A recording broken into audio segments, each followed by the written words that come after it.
আসসালামু আলাইকুম। তো আজকে একটা কথা বলার আগে একটা বিষয় দেখাই। আমার ওই মাস্টার্সে একটা কোর্স ছিল যেটার নাম ছিল বাংলাদেশের রাজনীতি, ইস্যু ও প্রবণতাসমূহ। ঠিক আছে? তো এটার একটা অধ্যায় ছিল এমন যে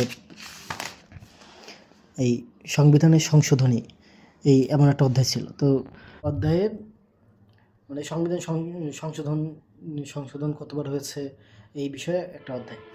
তো এমন একটা প্রশ্ন আসছিল, আমি সেটা লিখছিলাম পুরাটা।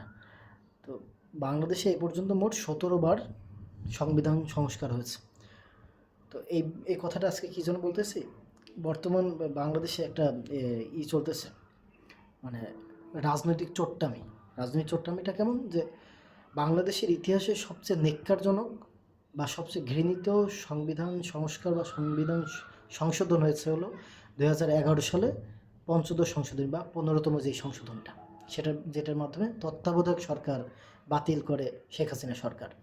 কিন্তু বর্তমান এই ৫ আগস্ট পরবর্তী যে সময়ে, সেই সময়ে এসে ওই সম্ভবত জুন মাসে ওই ১১ সালে সংবিধান সংস্কার করে তত্ত্বাবধায়ক সরকার বাতিল করে। এর পরবর্তীতে খালেদা জিয়া, মরহুম দেশনেত্রী খালেদা জিয়া, তিনি একটা জনসভায় এমন বলেছিল যে এই সংবিধান ছুঁড়ে ফেলে দেওয়া হবে।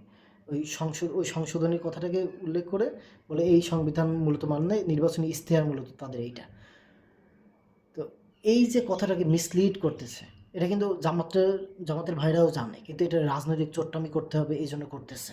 দেখেন, আমরা রাজনীতিতে অনেক সময় বক্তব্যে বা স্লোগানে এমন কিছু স্লোগান দিই যে অমুকের কিছু হলে জ্বলবে আগুন ঘরে ঘরে। তো ঘরে ঘরে কি আসলে আগুন জ্বালানো সম্ভব?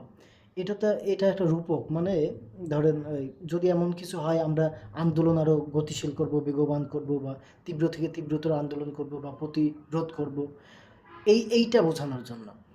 তা এইটা জামাত, মানে ওরাও ভালো জানে, মানে এনসিপি ওরাও ভালো জানে, সবাই ভালো জানে যে এই কথাটা কোন পরিপ্রেক্ষিতে বেগম খালেদা জিয়া বলেছিল।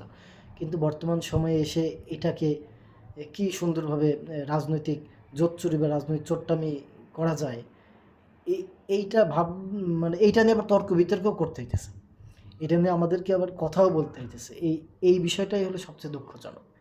এদের শুভবুদ্ধি কবে উদয় হবে, এইসব মানে যেইটা নিয়ে আলোচনার কোনো বিষয় না, কথা বলারও কোনো বিষয় না, সেইটাকে বারবার মানে সংসদে এই বিষয় নিয়ে বারবার তর্ক বিতর্ক, আশ্চর্য রকমের এক ধরনের হইতেছে আর দেশে।